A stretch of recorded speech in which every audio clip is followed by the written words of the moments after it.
ಯಾವುದೇ ಒಂದು ಪಾತ್ರ, ಈಗ ಅವರು ರೂಲರ್ ಪಾತ್ರ ಟೀಸರ್ ಬೇಕಂತ ಪ್ರಶ್ನೆ ಕೇಳ್ತಾರೆ, ಬಟ್ ನಿರ್ದೇಶಕರಿಗೆ ಅದೊಂದು ಗೊತ್ತಿರುತ್ತೆ. ಇಲ್ಲ ಈ ಎರಡು ಪಾತ್ರ, ಈಗ ಫಾರ್ ಎಕ್ಸಾಂಪಲ್ ತುಂಬ ಚೆನ್ನಾಗಿ ಹೇಳಬೇಕು ಅಂದರೆ ಈ ಮಾರುತಿ ಸುಜುಕಿ ಅನ್ನೋದು, ಆವಾಗ ನಮ್ಗೆ ಅದ್ರ ಬಗ್ಗೆ ಅಷ್ಟು ಗೊತ್ತಿರಲಿಲ್ಲ.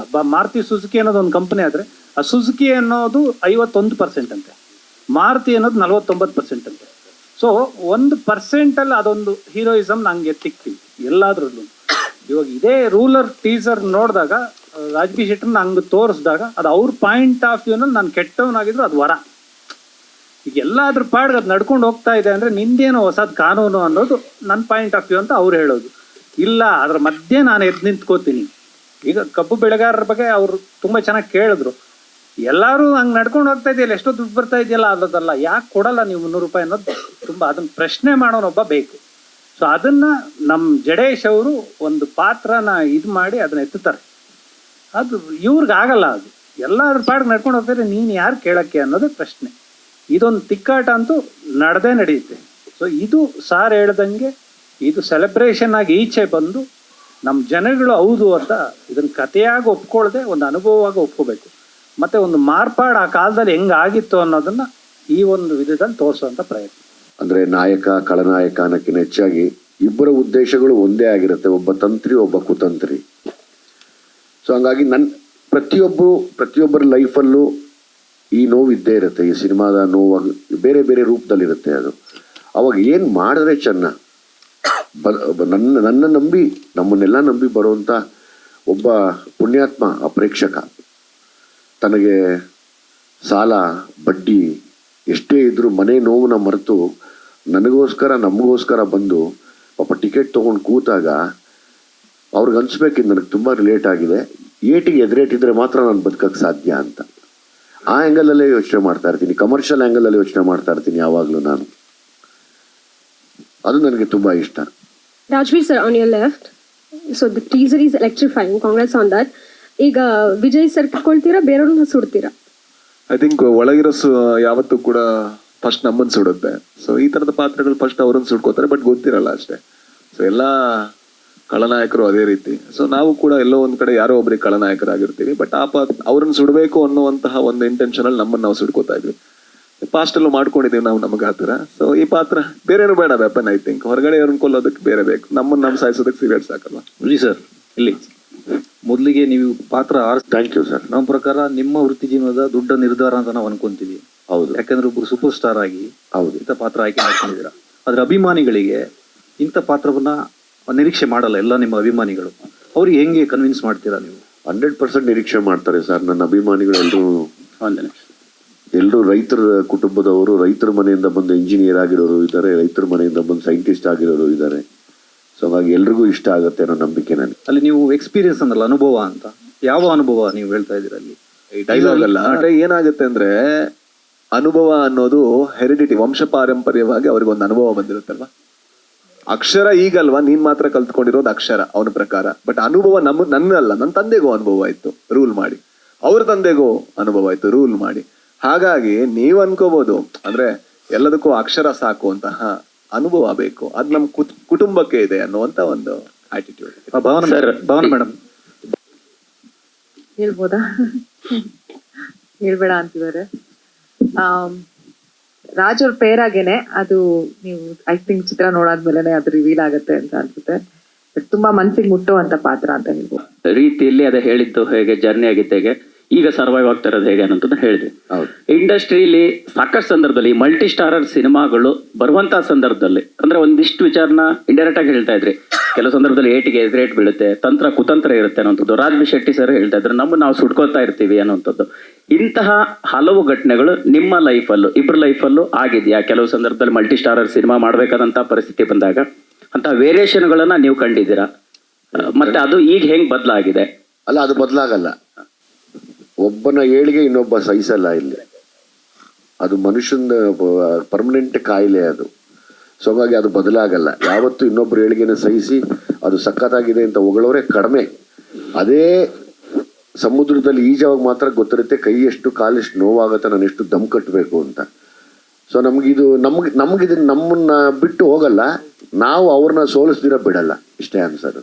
ರಾಜ್ ಸರ್ ನಿಮ್ಗೆ ಇಲ್ಲ ನಾನ್ ಮಾತಾಡಿದ ಬದುಕಿನ ಬಗ್ಗೆ ಅಂದ್ರೆ ನಾನು ಅವ್ರು ಕೇಳಿದ್ರಲ್ವಾ ಸಿಗರೇಟ್ ಯಾಕಂದ್ರೆ ಅಂದ್ರೆ ಏನ್ ಗೊತ್ತಾ ಇದು ಇಂಡಸ್ಟ್ರಿ ಬಗ್ಗೆ ನಾ ಮಾತಾಡಲ್ಲ ಅಂದ್ರೆ ಯಾಕೆ ಮಾತಾಡಲ್ಲ ಅಂತ ಹೇಳಿದ್ರೆ ಮನುಷ್ಯ ಸಹಜ ಗುಣನೇ ಅಂದ್ರೆ ನಮಗೆ ಗೊತ್ತಿಲ್ಲ ನಾವೇ ಈಗ ಯಾರ್ದೋ ಒಂದು ಟೀಸರ್ ನೋಡಿದ್ರೆ ಒಂದು ಓಪನ್ ಮಾಡೋ ಮುಂಚೆ ಒಂದ್ ಸಣ್ಣ ಹೊಟ್ಟೆ ಕಿಚ್ಚಿರುತ್ತೆ ಇದು ಪ್ಲೇ ಆಗೋ ಮುಂಚೆ ಇದು ಚೆನ್ನಾಗಿರ್ಬೋದು ಅಂತ ಅದ್ಯಾಕೆ ಬರುತ್ತೆ ಮನುಷ್ಯ ಸಹಜ ಗುಣ ಐ ಥಿಂಕ್ ಎಲ್ಲೋ ಹೊರಗಡೆ ಹುಡ್ಕೋದಕ್ಕಿಂತ ನಮ್ಮ ಒಳಗಿರುತ್ತೆ ನಾನು ಅದ್ರ ಬಗ್ಗೆ ಹೇಳ್ತಾ ಇದ್ದೆ ಅಂದ್ರೆ ನಮ್ಮೊಳಗಿರೋ ಅಂತ ಅದೆಲ್ಲ ನಮ್ಮನ್ ಸುಡುತ್ತೆ ಫಸ್ಟ್ ಅಂತ ಅಂದ್ರೆ ನನ್ನ ಬಗ್ಗೆ ನಾನು ಮಾತಾಡೋದು ಯಾಕಂದ್ರೆ ಬೇರೆಯವ್ರು ಏನ್ ಬೇಕಾದ್ರೂ ಮಾಡಿ ನನ್ನ ಜೀವನದಲ್ಲಿ ಇರುವಂತ ಒಂದೇ ಒಂದು ಗೋಲ್ ಅಂದ್ರೆ ಇದು ಸಾಯೋ ಮುಂಚೆ ಒಳ್ಳೆ ಮನುಷ್ಯನಾಗಿ ಸಾಯ್ಬೇಕು ನಾನು ಒಳ್ಳೆಯವನಾಗಿದ್ದೀನಿ ಅಂತ ನನಗೆ ಅನ್ಸಲ್ಲ ಸೊ ಆ ಒಂದು ಇದ್ರಲ್ಲಿ ಇರ್ಬೇಕಾದ್ರೆ ನನಗೆ ಐ ಥಿಂಕ್ ಬೇರೆಯವ್ರು ಏನ್ ಮಾಡಿದ್ರು ಕೂಡ ತೊಂದ್ರೆ ಇಲ್ಲ ಅವ್ರ ಪಾಪ ಅವ್ರ ಹೋರಾಟದಲ್ಲಿ ಇರ್ತಾರೆ ಅವರು ಒಳ್ಳೆತನ ಆಗುವಂತ ರೀತಿ ಬೇರೆ ಇರ್ಬೋದು ತೊಂದ್ರೆ ಇಲ್ಲ ಇಟ್ಸ್ ಫೈನ್. ಅಂದ್ರೆ ನಾವು ಇಂಡಸ್ಟ್ರಿ ಉಳಿಬೇಕಂದ್ರೆ ಒಗ್ಗಟ್ಟಾಗಿದ್ದೀವಿ ಒಂದಾಗಿದ್ದೀವಿ ಅನ್ನೋದು ಸಾಕಷ್ಟು ಸಂದರ್ಭದಲ್ಲಿ ಕೇವಲ ವೇದಿಕೆಗೆ ಹೇಳುವಂತಹದಕ್ಕೆ ಸೀಮಿತ ಆಗಿದೆ ಅಂತ.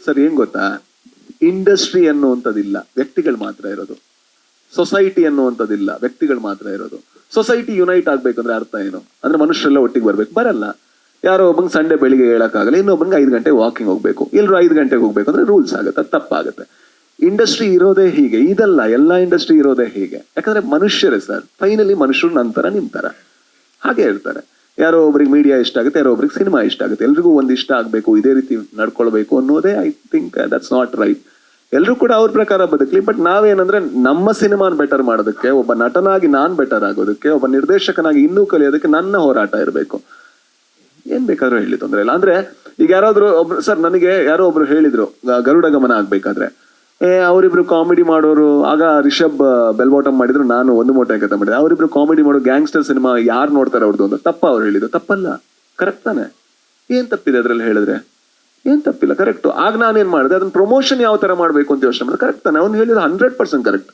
ಅದ್ರಲ್ಲಿ ಯಾವುದೇ ಡೌಟ್ ಇಲ್ಲ ಬಟ್ ಅದು ಫ್ಯಾಕ್ಟ್ ಆಗದಾಗ ನಾವು ಸರಿ ಮಾಡ್ಕೋಬೇಕು ಅದು ಫ್ಯಾಕ್ಟ್ ಅಲ್ಲದೆ ಇದ್ದಾಗ ಪರವಾಗಿಲ್ಲ ತೊಂದರೆ ಇಲ್ಲ ಅಂತ ಬಿಟ್ಟು ಹಾಕ್ಬೇಕಷ್ಟೇ.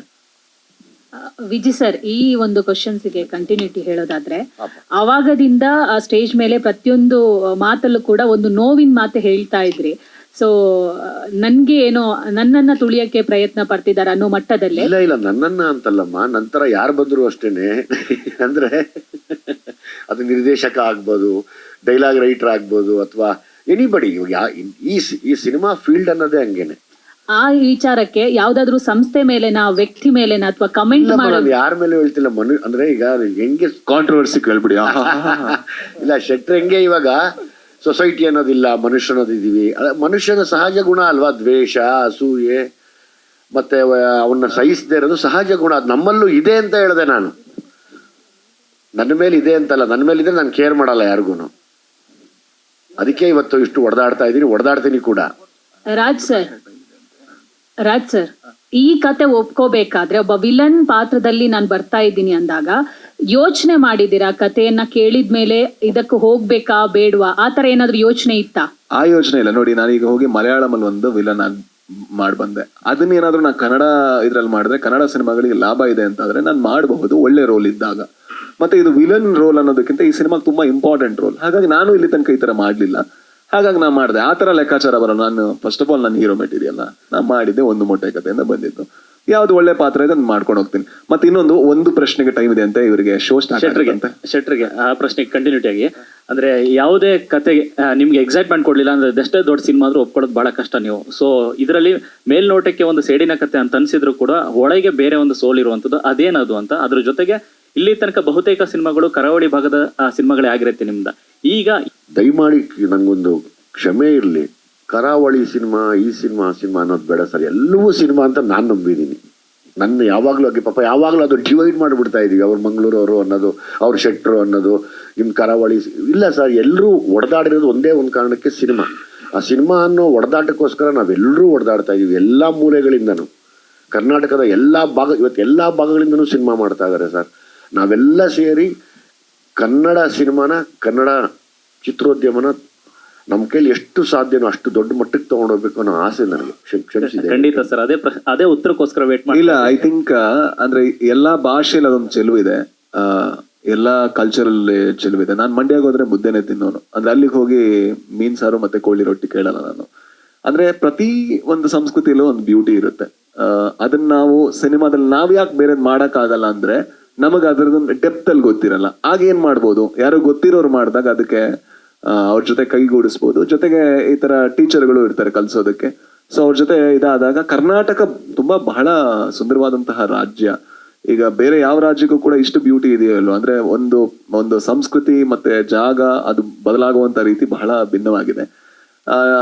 ಯಾವಾಗ್ಲೂ ಮಂಗಳೂರು ಕಡೆ ಸಿನಿಮಾ ಬೇರೆದು ಮಾಡಿದೀನಿ, ಬೇರೆದು ವರ್ಕ್ ಆಗಿಲ್ಲ ಅನ್ನೋ ಕಾರಣಕ್ಕೋಸ್ಕರ ಅಷ್ಟು ನೋಟಿಸ್ ಆಗಿಲ್ಲ. ಸೊ ಎಲ್ಲದು ಒಂದೇ ಜಾಗದ ಒಂದೇ ರೀಜನ್ ಸಿನಿಮಾಗಳು ವರ್ಕ್ ಆಗಿದೆ. ಫಾರ್ಚುನೇಟ್ಲಿ ಇದು ವರ್ಕ್ ಆದ್ರೆ ಅದು ಬ್ರೇಕ್ ಆಗುತ್ತೆ, ಮತ್ತೆ ಈ ತರದ ಪಾತ್ರಗಳು ಬರುತ್ತೆ ಅಂತ ಅನ್ಕೋತೀನಿ. ಸರ್ ವಿಜಯ್ ಸರ್ಗೆ ಕೊನೆಯದಾಗಿ ಸರ್, ಇಲ್ಲಿ ಸರ್ ಇವತ್ತಿನ ಸಿನಿಮಾ ಬೆಳವಣಿಗೆನ ತುಂಬಾ ಚೆನ್ನಾಗಿ ಅರ್ಥ ಮಾಡ್ಕೊಂಡು, ಯಾಕಂದ್ರೆ ನಿಮ್ಮ ಮಾತಿನಲ್ಲೇ ಗೊತ್ತಾಗ್ತದೆ. ಅಂದ್ರೆ ವೇದಿಕೆ ಮೇಲೆ ಹೇಳ್ತಾ ಇದ್ರಿ, ಆದರೆ ನನ್ನ ಸಿನಿಮಾದಲ್ಲಿ ಬಿಲ್ಡಪ್ಗಳಾಗ್ಲಿ ಅಥವಾ ನನಗಿಂತ ಸ್ಕ್ರೀನ್ ಸ್ಪೇಸ್ ಬೇರೆಯವ್ರಿಗೆ ಜಾಸ್ತಿ ಇದ್ರೆ ನಾನು ತಲೆ ಕೆಡ್ಸ್ಕೊಳ್ಳೋದು ಯಾವುದನ್ನು ನಾನು ನೋಡಲ್ಲ ಅಂತ ಹೇಳ್ತಾ ಇದ್ರಿ.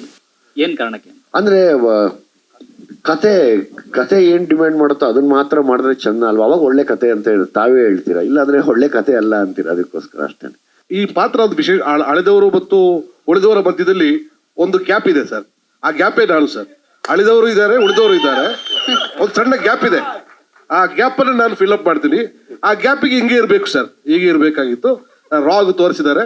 ಈಗ ನನ್ನ ಲುಕ್ ಬದಲಾಗಿದೆ, ಇದಾದ್ಮೇಲೆ ನನ್ನ ಲಕ್ಕು ಬದಲಾಗಬಹುದು ಸರ್. ಇವಾಗ ನಾವು ಫೋನ್ ಅದು ಬಸ್ ಸರಿಲ್ಲ, ಯಾವಾಗಲೂ ನಾವು ಆಡು ಭಾಷೆನ ತುಂಬಾ ಕನೆಕ್ಟ್ ಮಾಡಕ್ ಇಷ್ಟಪಡ್ತೀವಿ. ಈ ಕನ್ನಡ ಭಾಷೆ ಅದು ಎಲ್ಲವನ್ನು ತುಂಬಾ ಬಳಕೆಯಲ್ಲಿ ತಗೊಳುತ್ತೆ. ಆ ಭಾಷೆಯ ಶಕ್ತಿ ಇದೆ, ಅದಕ್ಕೋಸ್ಕರ ಅದು ಉಳಿದಿರೋದು. ನಾವು ದಿನನಿತ್ಯ ಬಳಸೋದಲ್ಲ, ನಾವು ತಗೊಳ್ಳೋದೇ ಇಲ್ಲ ಅಂದಾಗ ಆ ಭಾಷೆ ಉಳಿಯಲ್ಲ. ಅದು ತಗೊಂಡು ಅದು ಕನ್ನಡಿ ಅದು ಆಗುತ್ತೆ. ನಾವು ದಿನನಿತ್ಯಲ್ಲೇ ಬಳಸೋದು. ನಾವು ಯಾವತ್ತು ಜಮೀನ್ದಾರ ನೀನಂತ ಯಾವತ್ತೂ ಕೇಳಿಲ್ಲ, ಈ ದೊಡ್ಡ ಲ್ಯಾಂಡ್ ಲಾರ್ಡ್ ನೀನು ಅಂತಾನೆ ಕೇಳಿದ್ದೆ. ಆಡು ಭಾಷೆಯಲ್ಲಿ ಅದು ಅವಾಗಲಿಂದ ಆಡು ಭಾಷೆ. ಇಂಗ್ಲಿಷ್. ಸೊ ಇದು ಒಂದು ನಾನು ನಿಜವಾಗ್ಲೂ ಇಂಗ್ಲಿಷ್ ಆಗಿ ಸಪರೇಟ್ ಆಗಿದ್ರೆ ನಾನು ಇಡ್ತಾನೆ ಇರಲ್ಲ. ಇದು ಒಂದು ನಮ್ಮ ದಿನನಿತ್ಯದಲ್ಲಿ ಬಳಕೆ ಆದ ಒಂದು ಆಡು ಭಾಷೆ, ಅದೊಂದು ಅಂತ ಅನ್ಕೊಂಡು ನನ್ನ ಫೀಲ್ ಆಗಿದ್ದಕ್ಕೆ ಇದು ಇಟ್ಟೆ ನಾನು ಅಷ್ಟೇನೆ. ಈ ಜಮೀನ್ದಾರ್ ಅಂತ ಕರೆಯೋಕ್ಕೆ ಅಷ್ಟು ಒಂದು ಅದೊಂದು ಟೆಕ್ಸ್ಟ್ ಆಗುತ್ತೆ. ಆ ಲ್ಯಾಂಡ್ ಲಾರ್ಡ್ ಇದು ಒಂದು ರೆಗ್ಯುಲರ್ ನಮ್ಮ ಆಡು ಭಾಷೆ ಆಗಿದ್ರಿಂದ ಅದು ಇಟ್ಟಿದ್ದು ಅಷ್ಟೇ.